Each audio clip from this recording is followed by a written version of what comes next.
আব্বা আব্বা, তোমার ছেলে কাল্লু, মানে আমি সরকারি চাকরি পাচ্ছি। তাই নাকি বাবা? যাই, তুই আমার এতদিনে মুখ উজ্জ্বল করলু। তো বাবা বেতন কত? আব্বা, বেতন মেলা 15,300 টাকা। যাই বাবা, এতদিন পর আমাদের একটা ব্যবস্থা হইলো। এ বাবু, ব্যবস্থা করে রাখেন, আগে ভিক্ষা দেন। ওই বাবু, রাহো তোমার ভিক্ষা। এতদিন পর আমার সব সরকারি চাকরি পাইছে, হে আনন্দে আমরা আত্মহারা, আর তুমি এসে ভিক্ষা নাকি হরান থেকে? কি জামু মানে? রাহেন আপনি সব ছোট মোটো চাকরি, ভিক্ষা দিবেন কিনা তাই কন, না দিয়ে সব বরবাদ করে তুমি।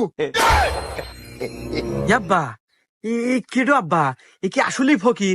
এর সাইজ বাইজ দেহ মনে হয় না তো ফকির। ধ্যান পায়ে কত দামি শু। আচ্ছা আব্বা, পরিচয় নেন তো, আসলে কেডো, তোর কথার স্পিরিট কি? এ বাপু, তোমার পরিচয় কি? তোমার নাম কি কও তো? আর তুমি ফকির হলেও কে বলে? আমার নাম বরবাদ ফকির।